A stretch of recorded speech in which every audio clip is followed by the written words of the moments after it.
नमस्कार, मी प्रमोद सस्ते. आपण पाहताय प्रगती चळवळ यूट्यूब चॅनल. महाराष्ट्रातील 288 नगर परिषद आणि नगरपालिका निवडणुकांची जी रणधुमाळी आहे, त्यापैकी 22 नगरपालिका त्यांची प्रचाराची रणधुमाळी कालपासून आपल्याला परत पुन्हा एकदा चालू झालेली आहे. 20 तारखेला याचं मतदान होणार आहे आणि याच अनुषंगाने आपण आज फलटणमध्ये आहोत. फलटणमध्ये प्रामुख्याने 2 गटामध्ये नगराध्यक्ष पदासाठी जी लढत आहे, प्रमुख दावेदार जे मानले जात आहेत शमशेरदादा नाईक निंबाळकर यांचे समर्थक श्री बाळासाहेब नानावरे यांच्याशी आपण बोलतोय. नमस्कार साहेब. धन्यवाद. काय सांगाल, आज कालपासून प्रचाराला सुरुवात पुन्हा एकदा झालेली आहे आणि 20 तारखेला आपल्या फलटणमध्ये पुन्हा एकदा या निवडणुकीच्या माध्यमातून मतदान होणार आहे. 21 तारखेला आपल्या नगरपालिकेचा नगराध्यक्ष आणि नगरसेवक हे पुन्हा एकदा ठरणार आहे. काय परिस्थिती आहे इकडची? आता सध्या आपल्या फलटण नगरपालिकेचे मतदान 2 तारखेला होणार होतं, परंतु काही तांत्रिक कारणांच्यामुळे हे मतदान पुन्हा 20 डिसेंबरला होत आहे आणि त्याची मतमोजणी 21 तारखेला होत आहे. तर आता सध्या फलटणमध्ये 2 गटांमध्येच म्हटलं तर वावगं ठरणार नाही हे राजकीय रणांगण चालू झालेलं आहे. याच्यामध्ये पूर्वीचा सत्ताधारी गट, राजे गट म्हणजेच आत्ताचा सध्याचा शिवसेना गट आणि आदरणीय रणजितसिंह दादा, सचिन पाटील आमदार आणि शमशेरदादा यांच्या नेतृत्वाखाली असणारा आता हा भाजप आणि राष्ट्रवादी अजितदादा गट यांच्या नेतृत्वाखाली ही आत्ता खरी रंगत वाढत चाललेली आहे आणि येत्या 20 तारखेला हे मतदान होणार आहे. सध्या भारतीय जनता पार्टीचं कमळ आणि राष्ट्रवादी काँग्रेस पार्टीचं घड्याळ हे दोन्हीचे उमेदवार आपल्या महायुतीतून उभे आहेत. पण महायुतीतील तिसरा घटक असणारा शिंदे शिवसेनेचा गट फलटणमध्ये राजे गटाने त्यांचं चिन्ह घेऊन धनुष्यबाणावर सध्या लढत आहे. आत्ता सध्या धनुष्यबाणाची त्यांची प्रचार सभा कालच फलटणमध्ये एक पार पडलेली आहे. अशाच सभा भाजपच्या वतीने सुद्धा 15 तारखेच्या नंतर अधिवेशन संपल्यानंतर फलटणमध्ये पुन्हा वरिष्ठ पातळीवरील नेत्यांच्या सभा होतील असा एक आता अंदाज बांधला जात आहे. त्या अनुषंगाने आदरणीय रणजितदादा आता प्रयत्न करत आहेत. आपण कालच्या सभेचं बोलला. कालच्या सभेमध्ये आपण पाहिलं की सोलापूरच्या शिवसेना ज्या प्रवक्त्या आहेत, महिला प्रवक्ता आहेत, ज्योती वाघमारे यांनी एक वेगळ्या पद्धतीचं फलटणमध्ये वातावरण दहशतीचं आहे किंवा आपल्या गटातर्फे पप्पू असं त्यांना जे काही लोकांनी संबोधलं गेलं, त्या अनुषंगाने त्यांनी पप्पू आहेत का पप्पा आहेत असे एक उपरोक्त पद्धतीने त्यांनी आपल्यावरती टीका केलेली. ह्या संदर्भात काय सांगाल? काल जे फलटणमध्ये सभा झाली, आमच्या बहिणी ज्योती वाघमारे त्यांनी त्यांच्या पक्षाचं काम केलेलं आहे. वरिष्ठांच्या आदेशानुसार त्यांनी फलटणमध्ये सभा घेतली आणि राजकारण म्हणल्यानंतर ह्या गोष्टी चालतच असतात. फलटणमध्ये जे काय प्रकरण घडलं होतं त्या प्रकरणाचा नाही आता या इलेक्शनचा तर काडीमात्र संबंध राहिलेला नाही. कारण आदरणीय रणजितदादांनी पत्रकार परिषद घेऊन फलटणमध्ये दूध का दूध आणि पाणी का पाणी केलेलं आहे. आणि आता जे इलेक्शन आहे हे फलटणमध्ये फक्त आणि फक्त विकास या मुद्द्यावरतीच आता रणजितदादांचा आणि सचिन पाटलांचा गट आता हे इलेक्शन लढवत आहे. याच्यामध्ये ज्येष्ठ नेते प्रल्हाद ताते असतील, शिवरूपराजे असतील, दिलीप भोसले असतील यांच्या नेतृत्वाखाली फलटणमध्ये एक भक्कम फळी आणि नगराध्यक्ष पदाचे उमेदवार शमशेरदादा आमचे मित्र आणि 27 नगरसेवक, त्याच्यामध्ये काही घड्याळाच्या चिन्हावरती आणि जादा कमळ या चिन्हावरती आता लढत आहेत. आणि ही महायुती, जरी राज्यामध्ये महायुतीचे 3 पक्ष असले तरी फलटणमध्ये प्रमुख 2 पक्ष आणि त्याचे मित्रपक्ष अशी ही लढत होत आहे. प्रामुख्याने फलटणमध्ये महायुतीमधीलच शिवसेना विरुद्ध भाजप आणि अजितदादा राष्ट्रवादी काँग्रेस यांची ही लढत आहे. त्यांच्याबरोबरही काही मित्रपक्ष असतील आणि आमच्याबरोबरही काही मित्रपक्ष असतील. परंतु आत्ताचं इलेक्शन हे फक्त आणि फक्त विकास या मुद्द्यावरतीच आता सध्या लढल्या जात आहे. आपण सांगताय विकासाच्या मुद्द्यावरती फलटणची निवडणूक होणार आहे आणि महायुतीच्या अंतर्गतच फलटणमध्ये संघर्ष आपल्याला पाहायला मिळतोय. पण राज्यस्तरीय जी महायुती आहे ती फलटणमध्ये महायुती आपल्याला चित्र अजिबात दिसत नाहीये. दुसरी गोष्ट आपण सांगितलं की भाजपच्या चिन्हावरती जास्त उमेदवार आणि घड्याळच्या चिन्हावरती कमी उमेदवार. परंतु प्रत्यक्षात आपण जर बघितलं तर फलटणचे विधानसभेचे आमदार जे आहेत सचिन पाटील हे घड्याळाच्या चिन्हावरती आहेत. मग नेमकं भाजपच्या चिन्हावरती जास्त उमेदवार उभं करण्याचं आणि घड्याळाच्या चिन्हावरती कमी उमेदवार उभे करण्याचं नेमकं कारण काय? हा प्रश्नाचं उत्तर असं आहे की फलटणचे ज्यावेळेस आमदारकीचं इलेक्शन झालं त्यावेळेसचे आत्ताचे विद्यमान असणारे आमचे मित्र आमदार सचिन पाटील हे पूर्वी भाजपचेच तालुका प्रमुख म्हणून काम करत होते, एक समन्वयक म्हणून, आणि त्यांचा भाजपचंच कार्य त्यांनी तळागाळापर्यंत पोहोचवलं होतं.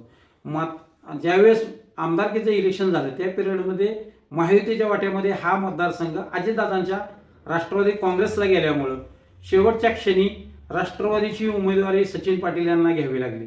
त्यामुळं हा गट पहिल्यापासूनच मागील 6 वर्षापूर्वी या माढा मतदारसंघाचे खासदार रणजितसिंह नाईक निंबाळकर यांनी देशामध्ये या मतदारसंघाचं नेतृत्व केलं. तेव्हापासून फलटण तालुक्यात तळागाळामध्ये भाजप हा पक्ष वाढलेला आहे. त्यामुळं इथं भाजपची कार्यकर्त्यांची संख्या आणि मागणी ही भाजपकडे जास्त होती. त्यामुळं भाजपचे उमेदवार या ठिकाणी नगराध्यक्षपदासह जास्त आहेत. आणि ऐनवेळी सचिन पाटील यांची राष्ट्रवादीतून उमेदवारी गेल्यामुळं आणि एकमेकांचा समन्वयक असल्यामुळं या ठिकाणी राष्ट्रवादीनं मित्र पक्षाशी जुळवून घेतलेलं आहे आणि त्यांनी जिथं जिथं आपले उमेदवार सक्षम आहेत आणि निवडूनच येतील अशाच ठिकाणी त्यांनी उमेदवारी घेतलेली आहे. त्यामुळे ही महायुतीची इथं अभेद्य अशी ताकद तयार झालेली आहे. तुम्ही अतिशय स्पष्ट चित्र करताय. राज्यस्तरीय लेवलवरती महायुतीमध्ये एकमेकांच्या नेत्यावरती, एकमेकांच्या उमेदवारावरती खोलवरती जाऊन टीका करायची नाही अशा पद्धतीचं वरती समन्वय साधलेला आहे. स्थानिक पातळीवरती सुद्धा आपल्याला तेच पाहायला मिळालं. एकनाथ शिंदे ज्यावेळेस फलटणमध्ये आले त्यांनी डायरेक्ट कोणाचंही नाव न घेता टीका टिप्पणी करणं टाळलेलं आहे. परंतु आपण कालच्या सभेमध्ये सुद्धा बघितलं की कुठलंही नाव त्यांनी घेतलं नाही, परंतु त्यांनी थेट इशारा दिला आणि वेगळ्या पद्धतीचं चित्र. मग आपण स्थानिक लेवलवरती विकास सांगताय, फलटणमध्ये नगरपालिका स्तरावरती नेमका काय विकास आणि कुठल्या मुद्द्यावरती आपण प्रचार यंत्रणा राबवताय? आता सध्या फलटण नगरपालिकेचे विकास हा मुद्दा इतका कळीचा बनलेला आहे की फलटण शहरामध्ये आता रस्त्यांचा प्रश्न जटिल बनलेला आहे, आरोग्याचा प्रश्न आहे, स्वच्छतेचा प्रश्न आहे, पाण्याचा प्रश्न आहे, पाणी अवेळी येत आहे. हे मुद्दे आता चर्चेत आलेले आहेत आणि याला प्राधान्य रणजितदादांच्या माध्यमातून आता नक्कीच दिलं जाणार आहे. दादांनी आता सचिन पाटील ज्यावेळेस आमदार झाले त्यांच्या 1 वर्षाच्या कारकिर्दीमध्ये आणि ते खासदारकीचे त्यांना 2.5 वर्ष नंतरची मिळाली, कारण पूर्वी इथं महाविकास आघाडीचं सरकार होतं. या 2.5 वर्षाच्या आणि ह्या वर्षाच्या कालावधीमध्ये यांनी फलटण तालुक्यामध्ये भरीव अशी कामं केलेली आहेत. नेरा देवधर असेल, धोम बलकवडी असेल, याचे कॅनॉलची कामं पूर्णतः नेलेली आहेत. नाईकबानवाडीची MIDC असेल, तिथं आता मुख्यमंत्र्यांनी डिक्लेअर केल्याप्रमाणे मोठा प्रोजेक्ट येत आहे. तिथं महिला भगिनींना 15,000 एक 10-12,000 मुलांना काम मिळणार आहे. आणि दादांनी फलटणच्या आजूबाजूने येणारे सर्व रस्ते, मग त्याच्यामध्ये फलटण पुणे असेल, फलटण पंढरपूर असेल, फलटण बारामती असेल, फलटण सातारा, फलटण कुशेगाव, फलटण दहिवडी, आसू, गिरवी, हे सगळे प्रमुख रस्ते आता सिमेंटचे झालेले आहेत. आणि फलटण शहरामध्ये सुद्धा 75 कोटीचा पालखी महामार्गाचा रस्ता आता अंतिम टप्प्याकडे वाटचाल करत आहे. फलटणची पोलीस स्टेशन इमारत असेल, फलटण शहरची इमारत असेल, ग्रामीणची असेल, पोलीस वसाहत असेल, फलटणला RTO ऑफिस, एक फलटणची वेगळी ओळख MS53 म्हणून दादांनी नावारूपास आणली. फलटणला उपजिल्हाधिकारी कार्यालय मंजूर झालेलं आहे. साखरवाडीला तहसील कार्यालय मंजूर झालेलं आहे. फलटणला आता महसूल भवन होत आहे. फलटणला तारांगण दादांनी मंजूर केलेलं आहे. आणि फलटण शहरातील रस्त्यांच्या बऱ्याच रस्त्यांच्या आता वर्क ऑर्डर झालेले आहेत आणि त्या वर्क ऑर्डर आता या आचारसंहितेत गुंतल्यामुळं आचारसंहिता संपली की फलटणमधील रस्ते, पाणी प्रश्न निश्चित दादांच्या माध्यमातून आदरणीय राज्याचे प्रमुख देवेंद्रजी अजितदादा यांच्या माध्यमातून, आणि शेवटी महायुती आहे त्यामुळे नगरविकास खातं जरी एकनाथ शिंदे साहेबांच्याकडे असलं तर त्यांचं सुद्धा रणजितदादांचे संबंध चांगले आहेत. भविष्यात यांच्या माध्यमातून सुद्धा हे युतीचं सरकार असल्यामुळे इथं सर्व पक्षाचे मंत्री फलटणला निधी देत आणि कारण आदरणीय रणजितदादा हे देवेंद्रजींचे खास मित्र असल्यामुळं इथे त्यांना जयकुमार गोरेंचा भक्कम पाठिंबा असल्यामुळं त्यांना कुठेही आता निधी कमी पडणार नाही, ही एक लोकांची फलटण शहरामध्ये धारणा झालेली आहे. त्यामुळे फलटणचं इलेक्शन हे फक्त आणि फक्त आता विकास या मुद्द्यावरतीच आता रेंगाळत आहे आणि विकास हा लोकांना हवा आहे. त्यामुळं आता सध्या आमच्यासारख्या मित्रपरिवारांची आणि सर्व मतदारांची एक भावना झाली आहे फलटणमध्ये विकासाच्या मागे जाऊन आता बदल घडूया आणि आता आमच्या सरकारला एक विश्वास झालेला आहे की फलटणमध्ये नक्कीच बदल ह्यावेळेस घडेल आणि नगराध्यक्षपदी शमशेरदादा आणि 27 नगरसेवक असे एकूण 27+1 नगराध्यक्ष असे 28 टीम फलटणमध्ये नक्कीच गुलाल घेईल आणि आदरणीय रणजितदादांचं आणि कैलासवासी आमचे नेते काका हिंदूरावजी नाईक निंबाळकर यांचं स्वप्न फलटणमध्ये त्यांचा सुपुत्र नगराध्यक्षपदी विराजमान होऊन पूर्ण होईल याची आता मला खात्री आहे. निश्चितपणे तुमचा आत्मविश्वास तुमच्या चेहऱ्यावरती दिसतोय. तुम्ही स्वतः मला वाटतं मराठी भाषेमध्ये स्वर आणि व्यंजनं, मराठी भाषेची जी निर्मिती आहे त्यामध्ये चक्रपाणी स्वामी यांची खूप मोठी भूमिका, म्हणजे ऐतिहासिक वारसा जो जगाला लाभलेला आहे ते फलटणचं चक्रपाणी महानुभाव पंथाची दक्षिण काशी, अशा दक्षिण काशीच्या एका मठातीमध्ये तुम्ही स्वतः विश्वस्त आहे त्या ट्रस्टचे. मग ऐतिहासिक आणि सांस्कृतिक आणि आध्यात्मिक वारसा लाभलेलं हे जे फलटण शहर आहे ह्या नेमका विकासासाठी अगदी बाणगंगेचं पुनर्वसन, बाणगंगेचं जी स्वच्छ नदी करणं, त्याचं वेगवेगळं अतिशय सुशोभीकरण करणं किंवा पाण्याचं तलाव ते तीर्थस्थळ जे आहे त्याचं अतिशय म्हणजे महत्वाचं काय तर स्वच्छता करणं हा एक खूप मोठं आव्हान आहे. ह्यासाठी नेमकी काय पावलं तुम्ही उचलणार आहे आणि जनतेला कुठल्या पद्धतीने तुम्ही आश्वासित करणार आहे? आता सध्या जर म्हणायचं म्हटलं तर राज्याचे प्रमुखच देवेंद्रजी यांना महानुभाव पंथाविषयी अतिशय आदर आहे. आमच्या बऱ्याच ठिकाणच्या कार्यक्रमामध्ये फलटणचे आमचे संत महंत त्यांच्याशी संबंध येतो आणि आदरणीय देवेंद्रजींनी फलटण जशी महानुभावपंथी यांची दक्षिण काशी आहे तशीच उत्तर काशी रुद्रपूर आहे त्या ठिकाणी मराठी विद्यापीठ त्यांनी आता स्थापन केलेलं आहे आणि मराठी विद्यापीठ स्थापन करताना महानुभाव पंथाचा जो लीळाचरित्र ग्रंथ आहे जसा की ज्ञानेश्वरी अशा ग्रंथांच्या मुळेच ते विद्यापीठ त्या ठिकाणी रुद्रपूरला झालेलं आहे. आणि मागच्या मार्च महिन्यातल्या अर्थसंकल्पामध्ये महाराष्ट्र सरकारने 219 कोटींचा भरीव निधी महानुभाव पंथाला दिलेला आहे.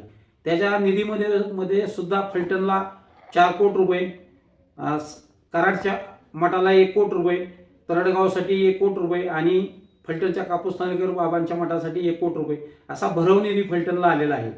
महाजन साहेबांच्या यांच्या सांस्कृतिक खात्याकडनं सुद्धा फलटणला भरीव निधी येत आहे. आणि आत्ताच नुकतंच सचिन पाटील यांच्या माध्यमातून फलटणचं श्रीकृष्ण मंदिराच्या पाठीमागे असणारा डोह की ज्या ठिकाणी प्रसिद्ध घोड्याची यात्रा त्या ठिकाणी भरते, त्या घोड्याच्या यात्रेच्या ठिकाणी जी भुताटकी असते लोकांची ते त्या ठिकाणी जाऊन आंघोळ करतात. ते पवित्र स्थान तीर्थ त्याला समजलं जातं. ते आता एक गटार जमिनीच्या खालून 8 मोऱ्या इथं सोडण्यासाठी एक 40 लाखाचा निधी मंजूर झालेला आहे आणि त्या ठिकाणी नदी पवित्र अशी केली जाणार आहे. आणि यासाठीच आता फलटणचं रेल्वे स्टेशन असेल त्याची याच्यामध्ये निवड झालेली आहे. नदीचा सुधारणा त्याच्यासाठी सुद्धा रणजितदादांनी आता भरीव असा निधी आणलेला आहे. त्यामुळे नदीचं सुद्धा सुशोभीकरण बाणगंगा पुलापासून 8 मोऱ्यांच्या पुलापर्यंत आता होणार आहे. त्यामुळं फलटणचा निश्चितच कायापालट होईल अशी आता आमची धारणा झालेली आहे. आणि फलटण ही जैन धर्मीयांची महानुभावपंथी यांची काशी असल्यामुळं फलटणला ओढा ही अख्ख्या राज्यातून देशातून परदेशातून सुद्धा महानुभावपंथी मंदिरं पाहण्यासाठी लोक येत असतात. त्यामुळं इथं मठामध्ये मंदिरांमध्ये कुठलेही राजकारण चालत नाही किंवा काही चालत नाही. या ठिकाणी सर्व धर्म समभाव आणि महानुभाव पंथ असा आहे की सर्व जाती धर्माचा तो पंथ आहे.